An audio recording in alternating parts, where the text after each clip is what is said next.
start with a simple question. Is a 31-year-old female who's our neighbor, and she is 36 weeks in gestation, uncomplicated.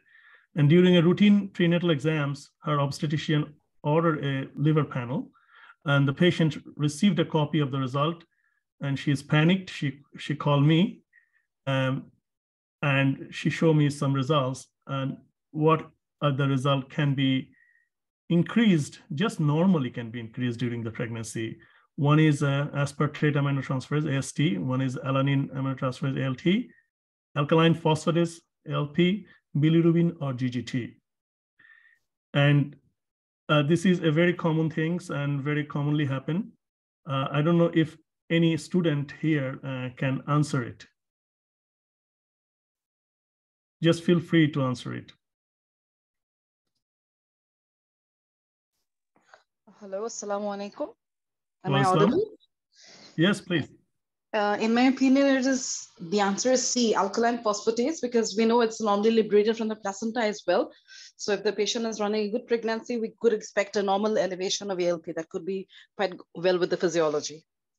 Excellent. That's the right answer. That's come from the placenta. So we have a good audience. I can see that. They know the normal physiology of the pregnancy. So abnormal liver function tests happen in pregnancy. Incidence is about 3 to 5%. And previously, it used to be #1 cause of elevated liver function test is viral hepatitis. So abnormal liver function tests happen about 3 to 5%. And #1 cause used to be viral hepatitis. Vaccination has changed. I can talk about the USA, the epidemiology. Also, gallstone happen in 25% of the patient. Preeclampsia, eclampsia, and the HELLP syndrome happen in 24% of patient. And ICP, or intrahepatic cholestatic pregnancy, happen in 13% of the patient in USA. We must determine, is this pre-existing condition or coincidental, not related to the pregnancy or related to the pregnancy or not. So that is the most important thing as a clinician or as a obstetrician you will determine. So the most common thing is common. The gallstone or gallbladder sludge can happen up to the 10% of the patient. Obviously, it's happening in the female genders. Increased progesterone lead to do that. It causes increased fasting gallbladder volume and the reduced gallbladder emptying. So that's very important to know the pathophysiology. Increased estrogen lead to cholesterol saturation, increased lithogenicity of the bile. About less than 1% patient might have some right upper quadrant pain. Sometimes ERCP is needed for the common bile duct removal. And as a gastroenterologist, when the patient is admitted in the hospital, I was called, the patient has common bile duct stone, and they ask for ERCP. ERCP or any kind of gallbladder surgery is best in the second trimester. So if we try not to do it, but if we have to do it, and I have done few in my career, and I prefer it to do at the second trimester. Now let's talk about a little bit of viral hepatitis. Viral hepatitis associated with preterm labor. We all know that it causes premature rupture of membranes. It's quite high in Asian subcontinent on maternal or fetal outcomes. And pregnancy does not alter the course of acute hepatitis A virus. So it doesn't do that, but preterm labor can happen. And vertical transmission for hepatitis A has been reported. And hepatitis A viral immunoglobulin for neonate, if maternal infection occur within the 2 weeks of delivery, we recommend to give it to its A infection. Within 2 weeks of delivery, we should give this neonate hepatitis A viral immunoglobulin. Hepatitis E, which is quite common in Bangladesh, also common here, and it is increased risk of ALF during the pregnancy, and it has a very high maternal and infant mortality. A lot of Bangladeshi patients come to USA for their delivery while they're pregnant. And when I was doing my fellowship residency, I see quite a few cases of hepatitis E complicated the pregnancy. It's rare in USA, but the people who are coming here to deliver their babies, it's quite high here. And I'm pretty sure in Bangladesh, you see it more often. And there's a very interesting relationship with hepatitis E viral load. So when they call us for a consultation with hepatitis E in a pregnant patient, we always look for viral load. It's higher in pregnant women than the non-pregnant women with existing hepatitis C. So we always see that in the pregnant woman, the hep E viral load is higher, and higher in pregnant women with acute liver failure when compared to the pregnant woman with acute viral hepatitis. So a pregnant woman is a perfect host for hepatitis E, and it definitely gets worse because of the higher viral load. Now, another thing is very common in USA, and Madam can tell us how common it is in Bangladesh, is herpes simplex hepatitis. I just wanted to ask, Madam, is it common in Bangladesh during the pregnancy, HSV? Herpes simplex hepatitis, not so common. Herpes simplex hepatitis, I rarely heard about this condition. And here it is common, and I think the diagnosis happen quite frequently. It's mostly we see it in the second and third trimester. Usually the vesicular rash is not present, and the symptoms of fever, upper respiratory infection, severe hepatitis. Liver enzymes we see as high as 25 to 40 times than the normal limit.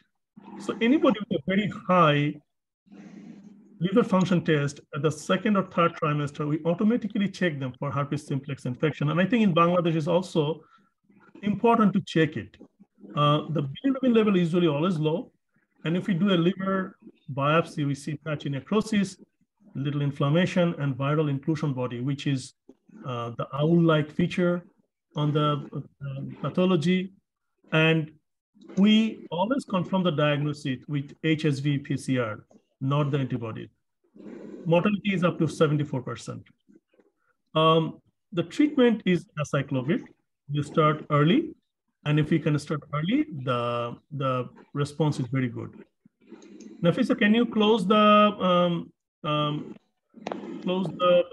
sound? The noise is coming behind. There's some noise coming from somewhere.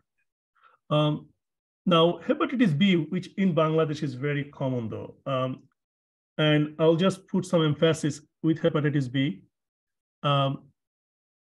There is a universal screening of pregnant women of hepatitis B surface antigen in America. And I just wanted to ask, Madam, is it a universal protocol in Bangladesh as well for the pregnant woman?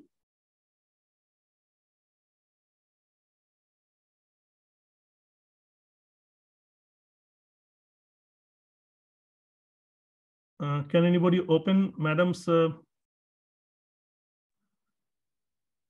Yes, sir. Can you hear me? Yes, yes. Madam, is a hepatitis B screening program is universal in Bangladesh for the pregnant women? Yes, yes. We routinely do screening of all pregnant women, hepatitis B. Excellent. And, you know, obviously we do it here as well. And despite everything, even in America, in some places, only 60%, in some places, only 84% are actually tested for that. And that is a failure, I would say, here.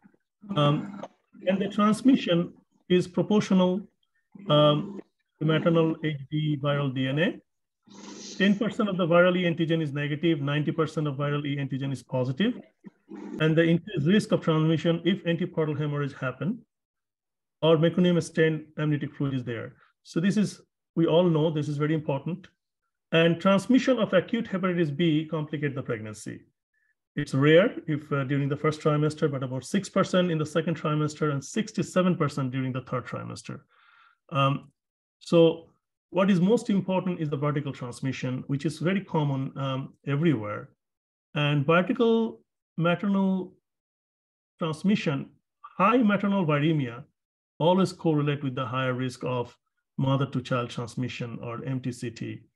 9% immunoprophylaxis failure rate in USA when the HV-DNA is 2 million.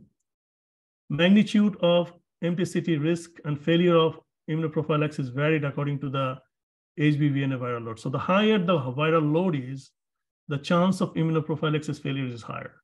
3% with 200,000, 7% with 2 million, 8% with more than 2 million. So this is something always keep in mind, that we should do the viral load to see that, and also keep in mind about the immunoprophylaxis failure.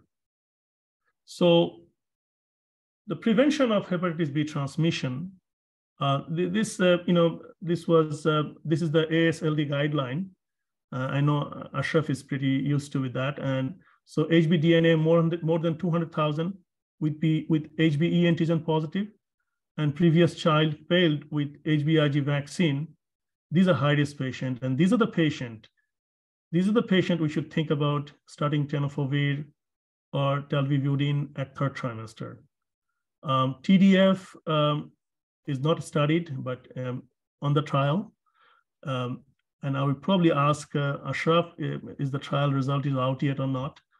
We give the child hepatitis B immunoglobulin at birth. We give vaccine within 12 months, month 1 and month 6.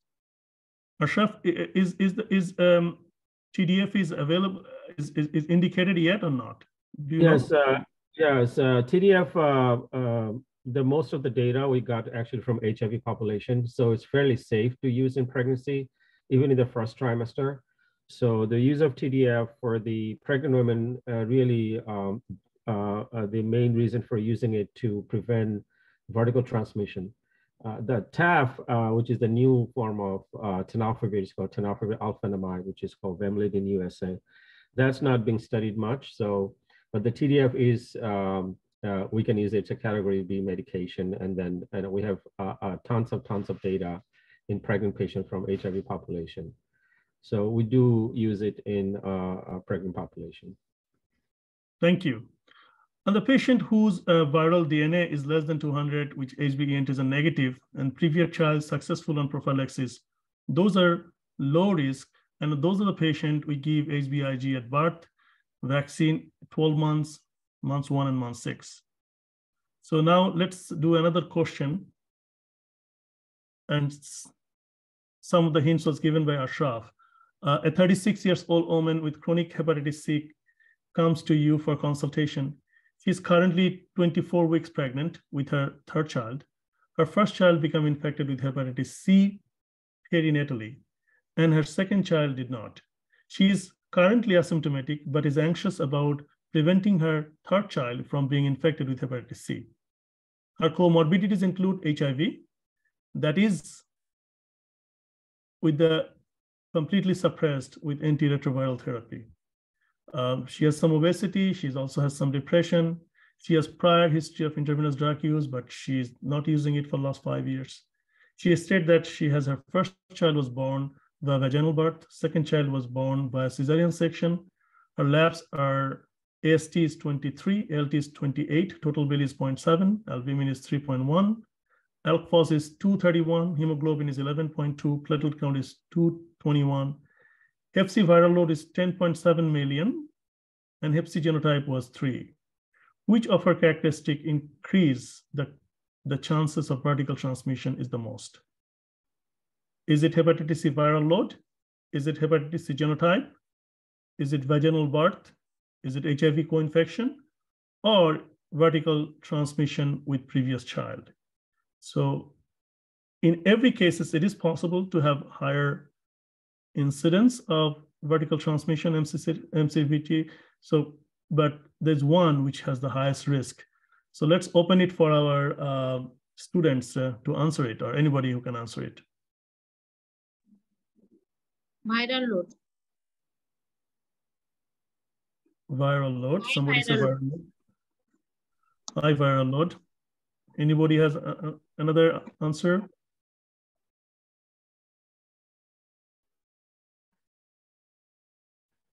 Certainly, viral load is one of the factor, but HIV. all the sorry. HIV. HIV co-infection. Yes, HIV co-infection is. Who answered that? Excellent. Dr. Yes. Dr. Saiful, correct. Very good. Good job. So, in fact, let's look at this data, which is present in American Journal of Obstetrician in 2017. The risk of viral transmission is about 3 to 10% with Hep C with pregnancy, but it's significantly higher with 10.8 to 19% with HIV co-infection. So the highest risk of vertical transmission with co-infection of HIV. But obviously all other factors, high viral load, high C genotype, vaginal blood, HIV co-infection, and vertical transmission with previous child, all are high risk, but the highest is HIV co-infection. An infant have a higher rate of spontaneous clearance also happen. Test infants on 2 occasions between age 2 and 6 months, and also antibody after 18 months. And elective C-section is not indicated. So Hep C infection is not a indication for cesarean section. Avoid non-invasive procedure like amniocentesis and fecal scrap monitoring. Avoid prolonged rupture of the membrane more than 6 hours. And breastfeeding is okay. As long as there is no nipple trauma or co-infection with HIV, these kids can be breastfed. So that is well documented in that article, which was published in 2017 in American Journal of Obstetrician. Now, hepatitis C and pregnancy. All pregnant women should be screened for Hep C, regardless of risk factor. In America, we do it because we have quite a high risk of Hep C and the pregnancy. And pregnancy itself does not appear to negatively affect the chronic Hep C patient, unlike hepatitis B, where there's no postpartum flare-up. Hep C infected pregnant women have 20-fold increase of intrahepatic cholestatic pregnancy and is associated sequelae. So this is something when, as a gastroenterologist or hepatologist, we get involved all the time because we do have a high HCV population, and also they have a very high risk of intrahepatic cholestatic of pregnancy. And you know, this is a very deadly situation, can be possible from there. So all patients with this syndrome should be referred to a high-risk OB specialist. So in USA, we have a group of OB who are high-risk OB. I'm pretty sure in Bangladesh also there is.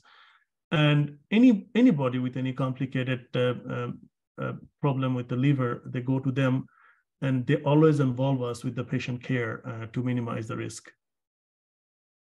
The postpartum care of the Hep C patients, spontaneous clearance happen in a good number of patients. Women should have HCV RNA reevaluated after the delivery. And the treatment, the current treatment of hepatitis should be done prior to the conception. So a lot of patients come to us with Hep C and they wanted to have children.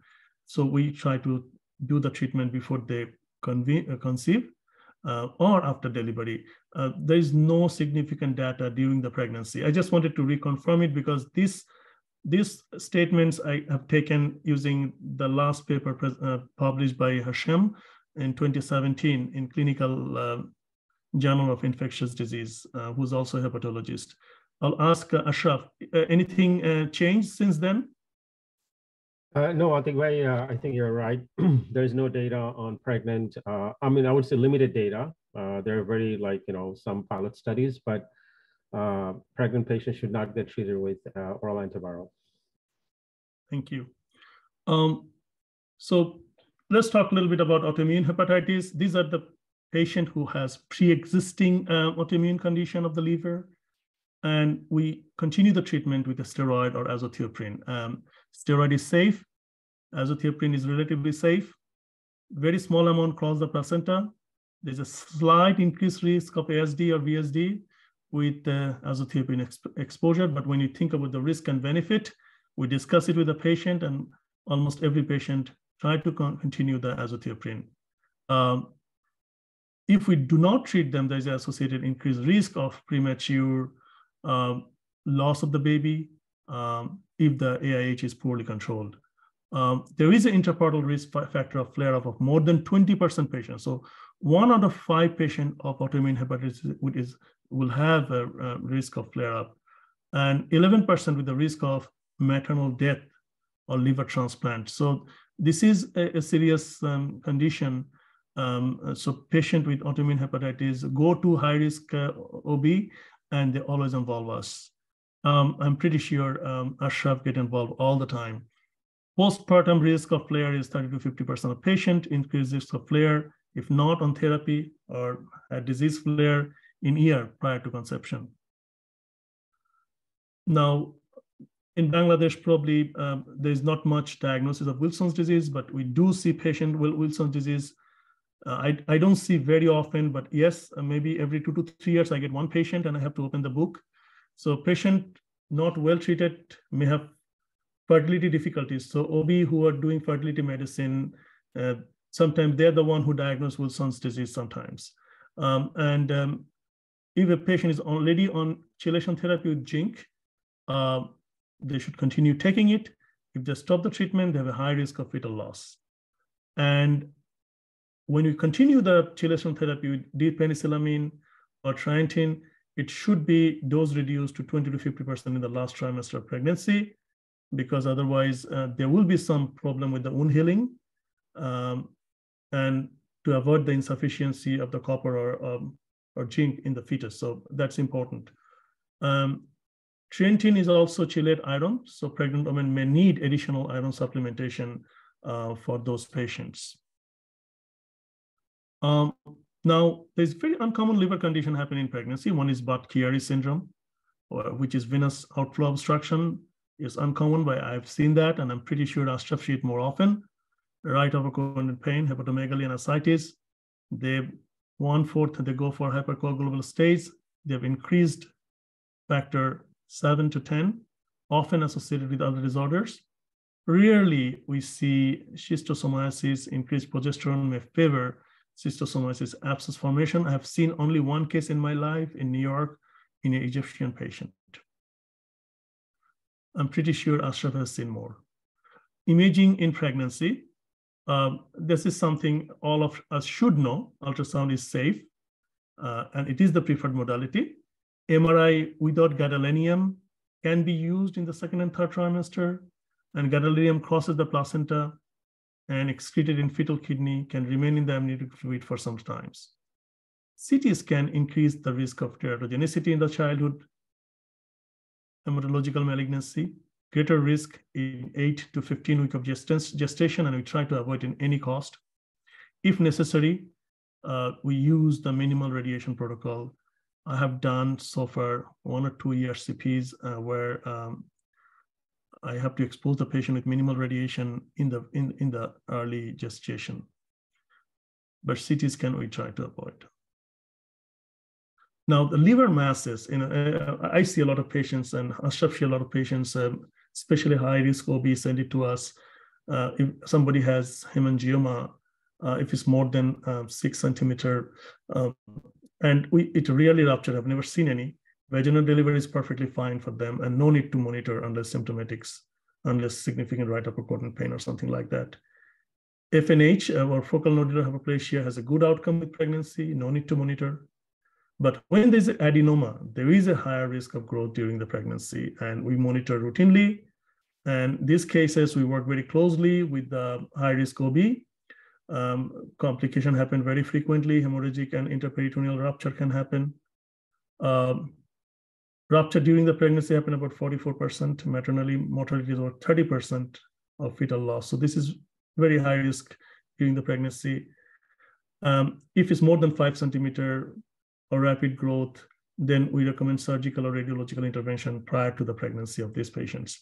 So more than 5 centimeter adenoma, we prophylactically treat those patients. Now, there's another question I'll open for the audience. In this area, I can tell you that in Bangladesh, our OBGYN doctors do a great job. They're very well trained. Here also, they're very well trained. Rarely we get involved, but I'll just quickly go over with that. 25%, a 25 years old female with 30-week gestation, present with intractable itching. This also occurred during her first pregnancy. Her symptoms started about 2 weeks ago, have not improved. She has no family history of liver disease. Her physical exam is unremarkable. Liver ultrasound showed 2 small gallstones. Lab study shows mild increase of AST/ALT and ALK phos, and serum bilirubin, GGT, and iron was normal. What is the most likely diagnosis? A very benign patients. We see it very often. And the patient is in the 30th week of gestation. So there's a lot of hints here, and patient is non-toxic. Cholestasis of pregnancy. Used to be cholestasis of pregnancy, option D. Excellent. We have a very good audience. It is cholestasis of pregnancy, which is, we see it very often. So the common liver disease uniquely to pregnancy is hyperemesis gravidarum, which first to 20 weeks of pregnancy. It needs supportive treatment. ICP, which happen in 2nd to 3rd trimester, we give urso, 10 to 15 milligram per kg per day. We recommend early delivery in some cases. Acute fatty liver of pregnancy happen in the 3rd pregnancy. We deliver promptly. We monitor infant for LCHR deficiency. That's the very important thing to remember. Eclampsia, pre-eclampsia we see after week 20, deliver promptly if after 36 weeks. HELLP syndrome we see after 22 weeks, deliver after 34 weeks. And Plutter's 40 to 50,000 at delivery. So this is just a bottom line. I know this area, our OB is very, very well educated, and I will not put much attention to that. A few slides where basically discuss the clinical feature, ascites, thrombocytopenia. I think American Journal of Gastroenterology, Liu, he presented this paper in 2017. I would say this is a remarkable paper, and it has this beautiful chart where acute fatty liver of pregnancy, HELLP syndrome, preeclampsia, and ICP was very nicely delineated, how it's presented, which trimester it get involved. So paper, it is very, very good paper. And I have just a little bit of part from that paper. I bring it here. Hyperemesis gravidarum, intractable nausea and vomiting can lead to severe dehydration. Incidence is 0.3 to 2% in the pregnancies. Increased body weight, diabetes, and hypothyroidism is a risk factor. Twin pregnancy or nulliparity can be a risk factor. Elevated liver enzymes is very minimal. Increased bilirubin is mostly unconjugated. And differential diagnosis should be drug-induced or viral hepatitis or gallstone or pyelonephritis. We should always rule those out. Treat with IV fluid, vitamin B6, and antiemetics, supportive treatment most of the time. ICP prevalence is 0.3 to 5.6. Most common in Scandinavian countries and also Chile. In Bangladesh also, we have seen that as well. Persistent pruritus, sometimes it even itch in the palms and soles nocturnally. Elevated bile acid, risk with elevated maternal age, history of cholestasis with oral contraceptive pills, and personal or family history of ICP. It's increased the risk associated with low vitamin D and selenium level. Very well documented in multiple papers. It present with pruritus, steatorrhea. So the stool is really had fatty content there. It's smelly, and it just on the toilet, on the it floats. Normal GGT, elevated serum bile acid, also rarely elevated bilirubin, elevated AST/ALT. It can be very high. The treatment is urso. I told them, and 75% patient will respond to that. Cholestyramine, we don't use it anymore. Vitamin K, we use it especially around the birth. We recommend the delivery at 37 weeks. There is increased risk of fetal problems. Fetal mortality is up to 20% if we don't treat it. Stillborn is about 3%, 1 to 3%. Prematurity is about 10 to 60% of the fetus. May recur with subsequent pregnancy, and estrogen replacement may have increased risk of liver or biliary diseases in future because there is autoimmune varieties and there is a relationship. This question I probably will do at the end, and based on this question, we will give a gift, Preeclampsia, eclampsia is very common in Bangladesh, and our OBGYN doctors are very good in that. Sometimes we get involved as a hepatologist. So preeclampsia, eclampsia is a multi-system disorder affecting 5 to 10% of the pregnancies. Hypertension, sudden weight gain, edema, bloody vision, proteinuria. These are the hallmark. Risk factor is nulliparity, higher maternal age, family history, chronic hypertension, chronic renal failure, and diabetes. Hepatomegaly and hepatocellular injury can be seen.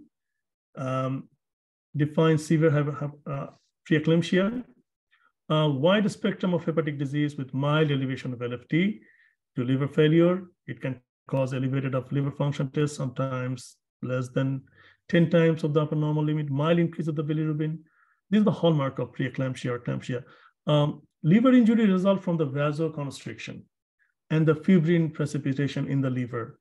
And that's why sometimes we see the hepatic infarction, sometimes we see subcapsular hematoma, hepatic rupture, and sudden onset of abdominal pain radiating to the shoulder with shock and fever. These are the patients you think about hepatic rupture, and I have seen that happen. I'm pretty sure in Bangladesh, you have also seen that. Delivery after 34 weeks to limit the fetal mortality. I'm pretty sure in our subcontinent, they manage it very well. And even the obstetrician know about it. And we follow a lot of paper which is published from Asian subcontinent. HELLP syndrome, we know hemolysis, elevated liver enzymes, and low platelets complicate up to 2 to 5% of severe preeclampsia and eclampsia, but can occur in the absence or before the preeclampsia. Typically 28 to 38 weeks, but up to 30% can be in the first week of postpartum.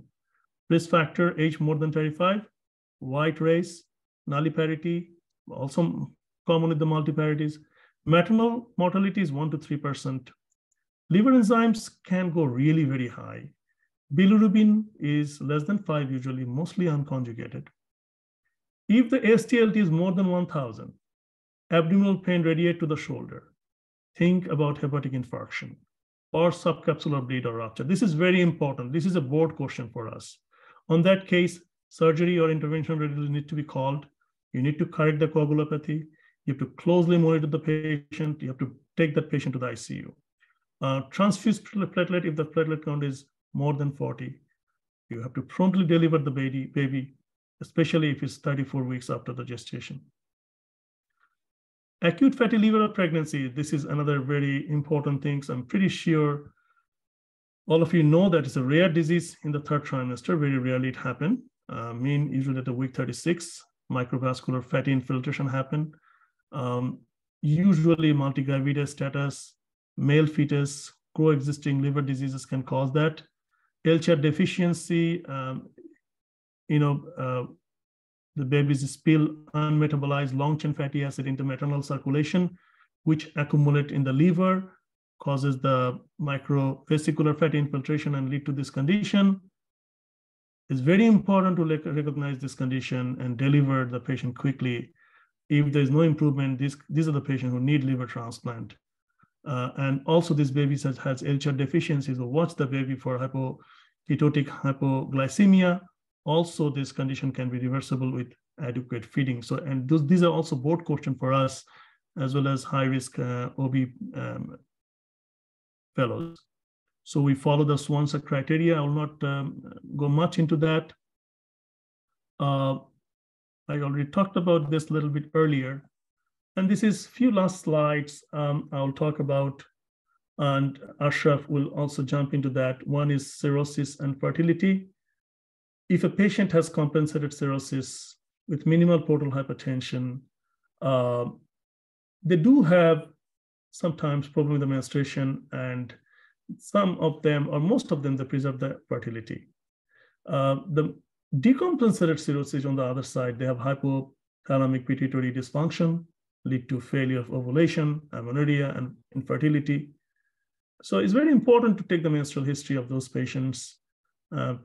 Primary or secondary amenorrhea is usually, and sometimes conception is very unlikely in the decompensated liver cirrhosis patients. So these are the things we face from the fertility specialist when they send a patient to us, or the patient asks us the questions. And the maternal risks of the pregnancy in cirrhosis patients who become pregnant, the most of the problem happen with the portal hypertension. And it worsened the portal hypertensive hemodynamics. And the maternal complication happen almost half of the patient. And 10 to 18% mortality rate is there. There's a variceal bleeding, which is the most complication we see. I have seen there's higher risk in second trimester and postpartum period.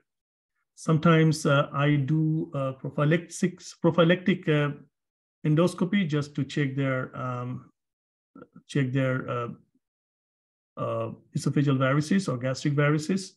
Postpartum hemorrhage happen in 7 to 10% of the patient. There is a high risk of rupture of the splenic artery aneurysm.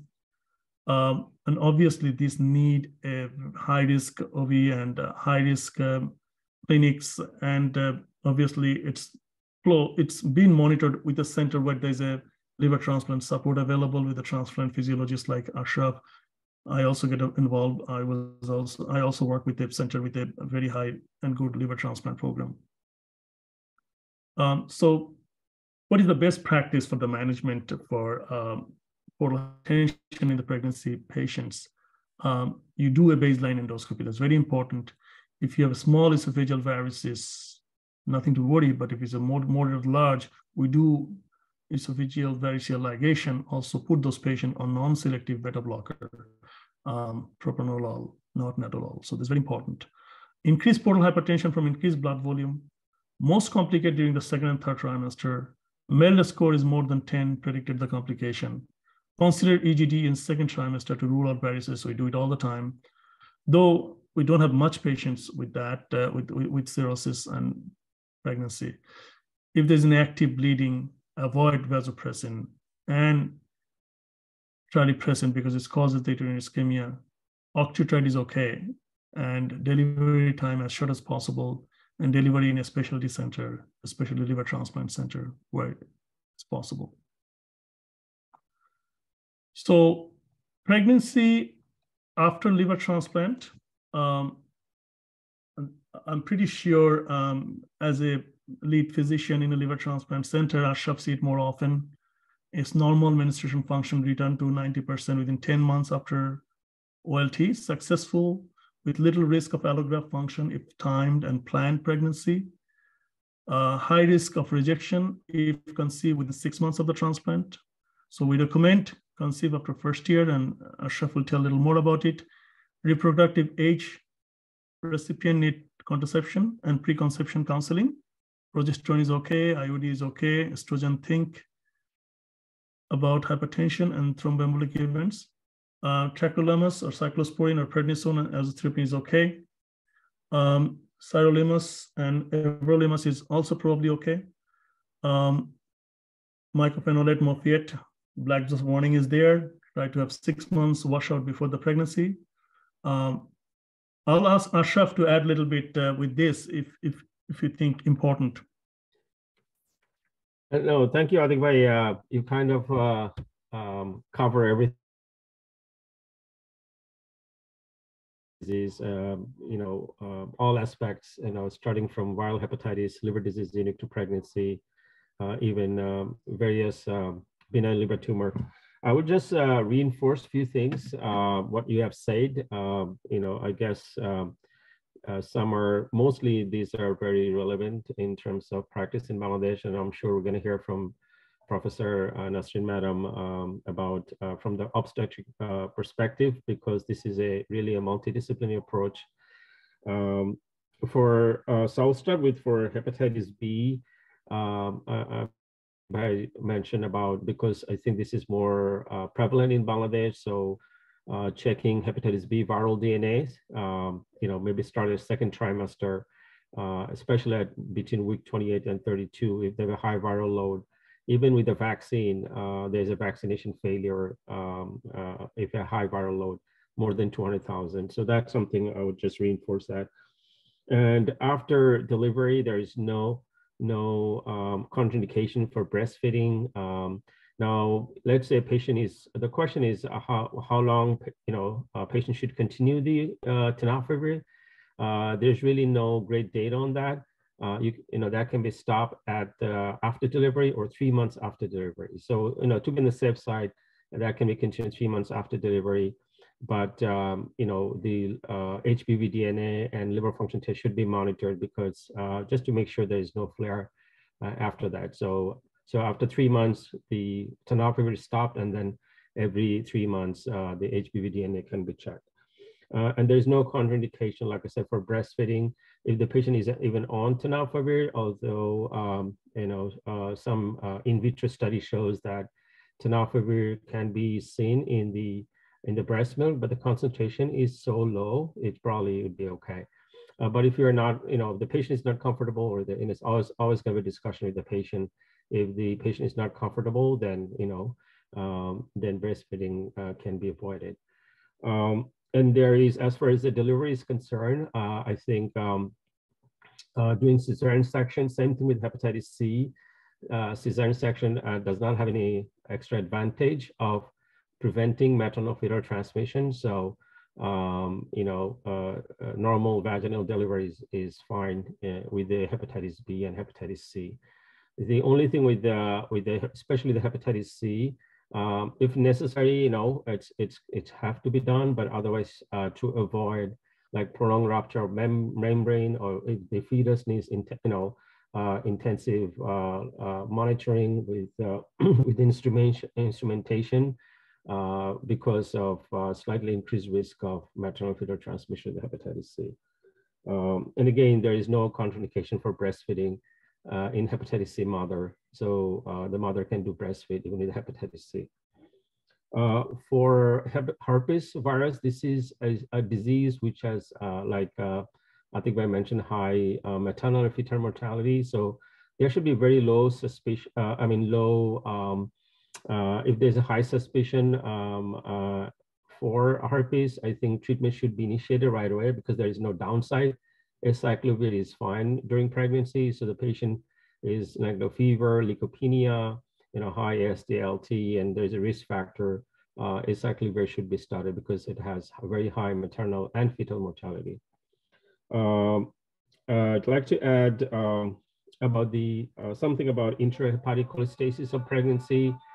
So this is something second most common after gallstone. So these patients are much less sicker, but depending on the bile acid level, it can carry high. It doesn't really affect mother much, so much it affects more to the baby. So, the bile acid level should be checked if the patient is suspected to have an intrahepatic cholestasis of pregnancy. The bile acid level should be checked every week.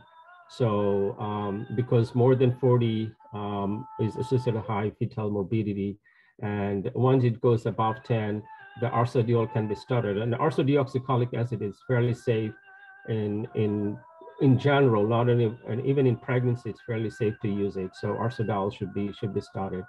And then more than 100, just like Atiba mentioned, that it is very high risk for fetal morbidity and mortality. For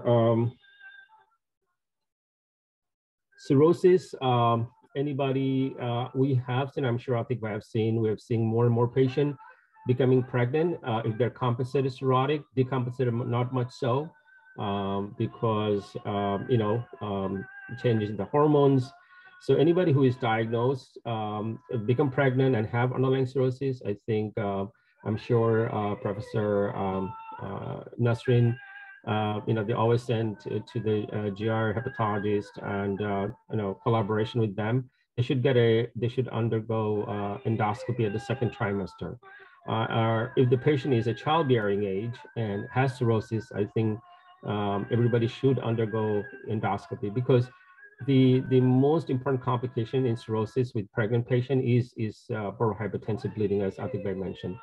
And they can get banding done. They can also be put on primary prophylaxis with a non-selective beta blocker like Nadolol or propranolol. There is another beta blocker which is selective, which we've been using a lot in our non-pregnant population, which seems to be work better, and multiple trials have suggested, which is Carvedilol, but it has not been studied in pregnant patients. So Nadolol and propranolol is fine, there's some very rare report of intrauterine growth retardation, but those are exceedingly rare. So propranolol can be used or nadolol can be used on this patient because really you want to minimize the risk of portal hypertensive bleeding. And the main reason being is because of during pregnancy, you have a high volume, blood volume. It causes increased flow in the portal vein and further increases the portal pressure.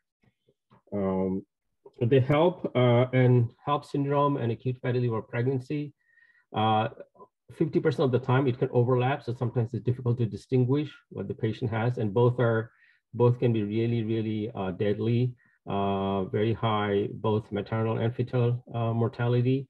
So the patients, if you want to distinguish, you can use the Swansea criteria, which I think I mentioned, but really the treatment is the same. You really have to deliver the baby to save mother, maybe the baby, depending on the gestational weight.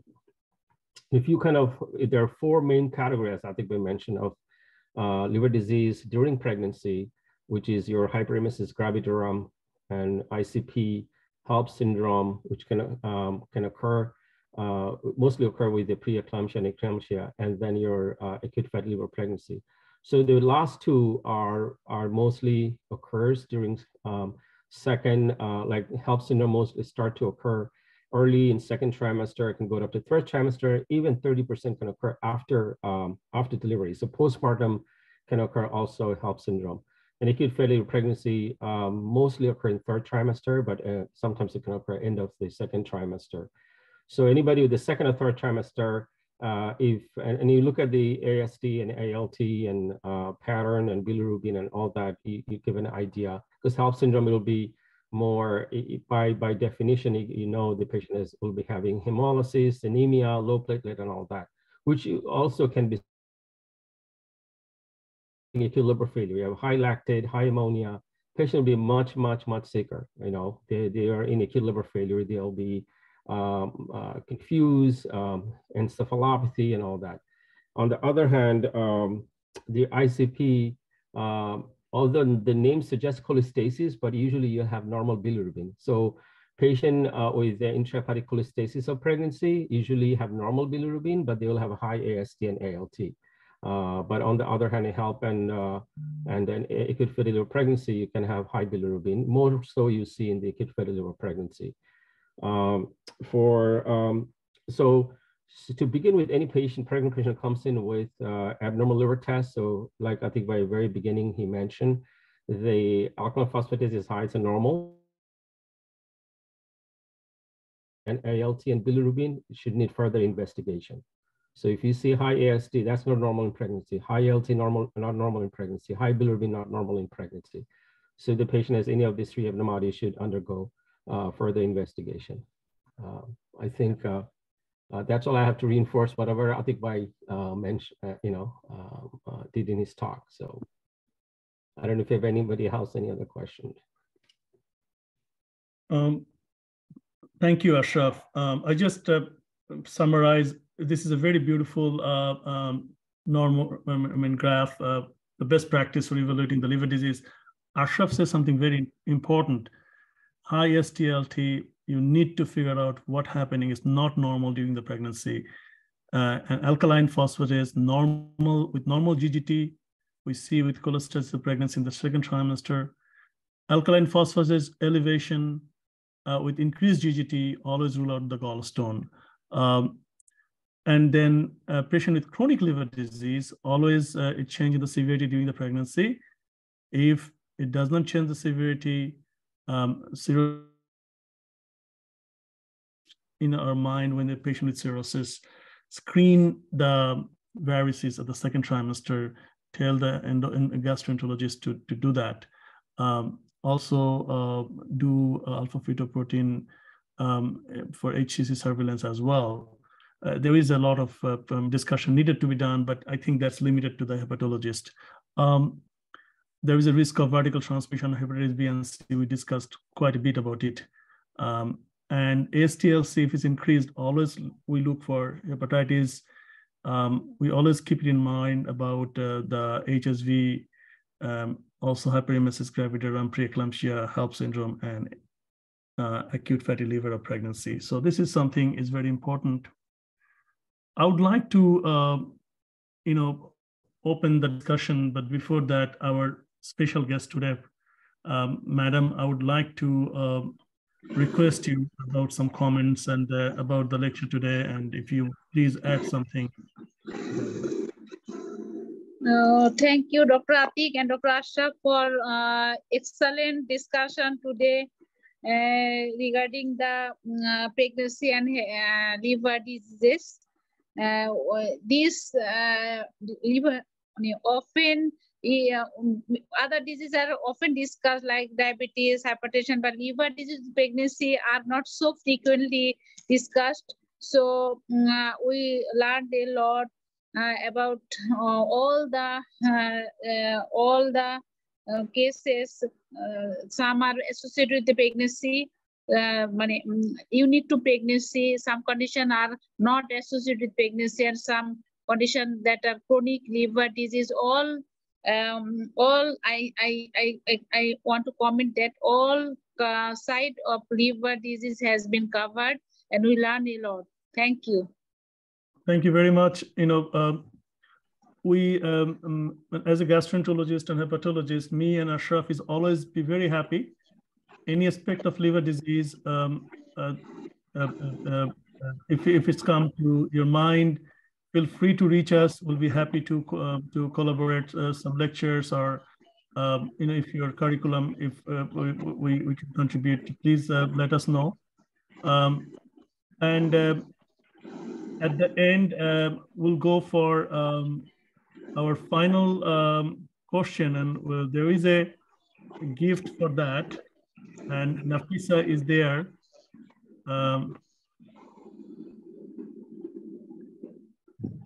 Is it based on the final question, Atik Bhai, or just whoever answer all three questions? If anybody answer all three questions, I think we have two different person answer the questions. I think this is the last questions. Based on that, we'll decide. Okay. So a 31-year-old woman currently hospitalized for complication of a pregnancy. She was in the 35th week of her pregnancy when she developed edema and was hospitalized with blood pressure of 165/95, proteinuria, headaches, and nausea and vomiting. She had a vaginal delivery 8 hours ago, and shortly after her vaginal delivery developed abdominal pain in the right upper quadrant and a fever of 101. She currently has a blood pressure of 130/90, pulse is 95, temperature is 100.9, respiratory rate is 22 with a pulse ox of 98. On exam, she's completely tender, mainly in the upper region, right upper quadrant, with a palpable uterus, but no other palpable organ. The current lab shows AST of 2,255. ALT is 2,198. Total bili is 2.2. Albumin is 2. Alphos is 344. INR is high, 1.9. Platelet count is less than 40,000, 32,000. Okay. Hemoglobin is low, 8.7. Hematocrit is 26. WBC increased to 19.7. Basic metabolic panel is normal. Her fibrinogen level is low at 98. Normal is more than 150. A STAT CAT scan of the abdomen shows a very large subcapsular hematoma in the right lobe of the liver with mass effect on the liver. There is no free blood seen in the peritoneum. What do you recommend? A, urgent surgical exploration with packing. B, urgent angiography with hepatic artery embolization. C, watchful waiting with close monitoring of labs and vitals. D, correction of the coagulopathy and close monitoring. D, transfer to a liver transplant center for urgent evaluation for liver transplant. Please answer. Option D, urgent angiography with hepatic artery embolization. Good. Anybody else? Yes, urgent angiography with hepatic artery embolization. Correction of coagulopathy and close monitoring. I would also Who's recommend option D, correction of coagulopathy and close monitoring. Who did answer D first? This is Professor Rumi Faradara. Oh, she's very Professor good. Pobi-Joen. That is the right answer. I mean, all are on the table, but in this case, the first thing has to be done is the correction of the coagulopathy and the close monitoring. I'm CMC, Dr. Atif. Yes. I failed to meet you in the last global alumni occasion. Sorry, I can't hear you.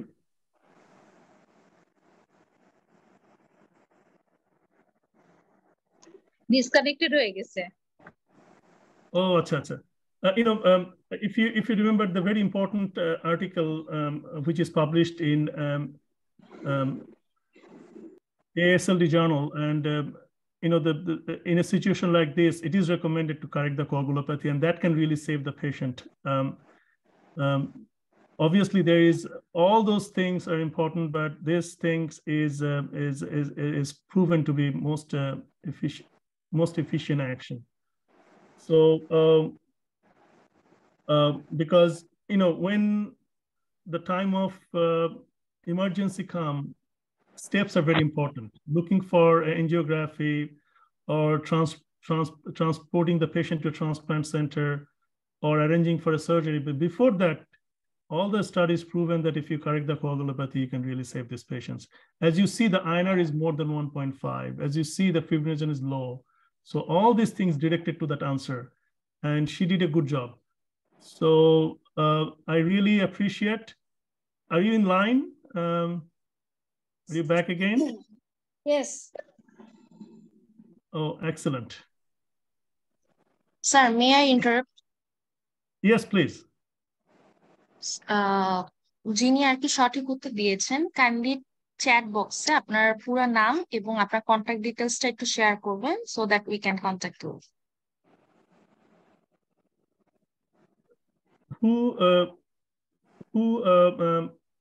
Can I see the face of the winning person? Is it possible? Rumi Appa. Hello? Hello, Appa, শুনতে পাচ্ছেন? May I interrupt if I'm allowed to? Yes, please. On the training, anything for participating repeatedly?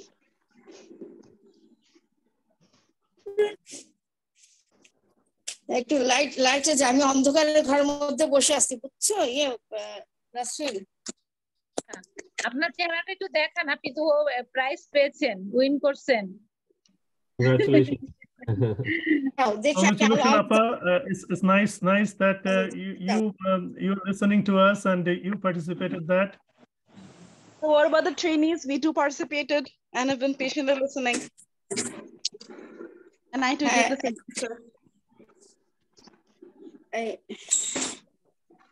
So, Dr. Atik. Ji, please.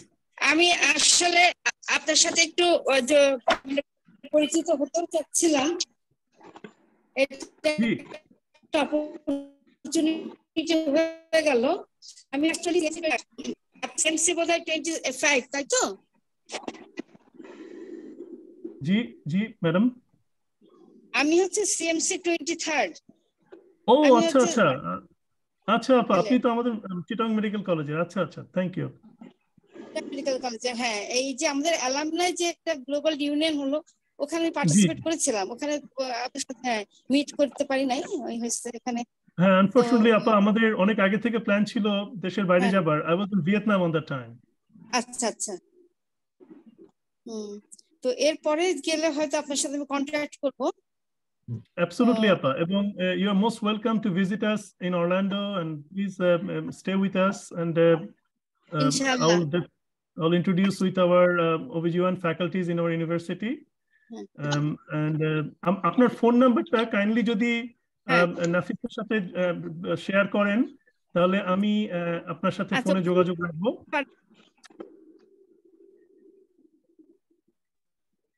আর আচ্ছা আবার সিরিজে আমি গ্রুপে আপনাদের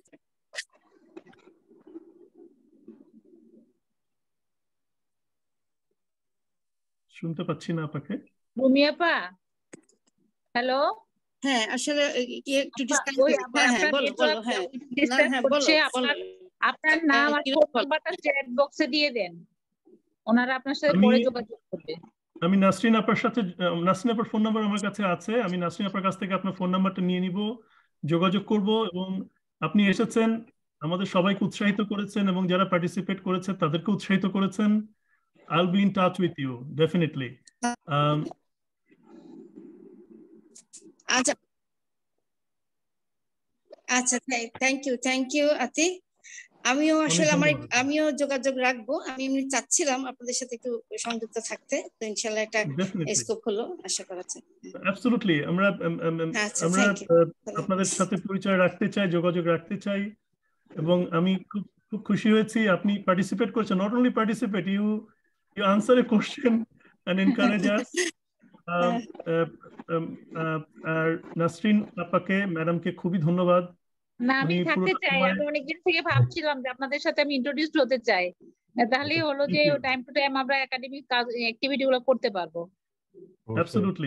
absolutely. আজকে আমাকে একজন টেক্সট করেছে বাংলাদেশ থেকে যে doing liver disease and pregnancy is a very good thing. The next lecture you guys should do pregnancy and diabetes. So inshallah we'll arrange that lecture as well. We work very closely with OGSB, and আমাদের ফেব্রুয়ারিতে যে programme হবে সেটার ব্যাপারে আপনাদেরকে আমি অবশ্যই inform করব এবং আপনাদের সাথে জয়েন্ট কোলাবোরেশনে কাজ করব। আপনাদের ইনস্টিটিউশনে আমরা যদি কোনো একাডেমিক প্রোগ্রামে পার্টিসিপেট করতে পারি। তো করতে পারেন, বিএসসি তো মাঝে মাঝে অনেকে আসে বাইরে থেকে এসে লেকচার দেয়। আপনারা যদি দেশে আসেন যে কোনো সময় যোগাযোগ করলে আমরা এখানে অ্যারেঞ্জ করতে পারবো। Absolutely, thank you so much আপা। সো আমরা নেক্সট টাইম আপনাদের সাথে যোগাযোগ রাখবো। আর বাকি সবাই যারা পার্টিসিপেট করেছে সবাইকে অনেক ধন্যবাদ, বিশেষ করে এত রাত পর্যন্ত আমাদের সাথে থাকার জন্য। আমাদের আমেরিকাতে আজকে ছুটির দিন,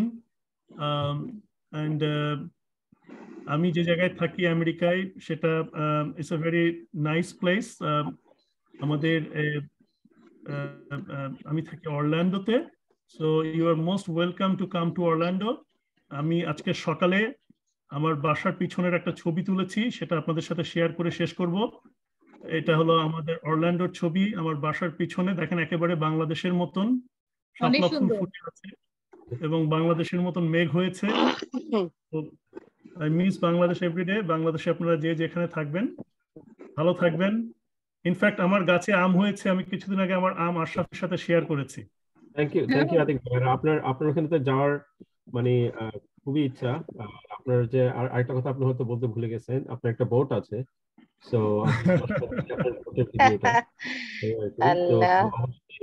আসবো। আর আমি থাকি নিউ জার্সিতে, বাট আমার জায়গাটা আতিক ভাইয়ের মতো অত সিনিক না, বাট নিউ ইয়র্কের কাছাকাছি। তো নিউ ইয়র্কটা হচ্ছে বলে যে আমেরিকার হার্ট, আমরা ওটার কাছাকাছি আর কি।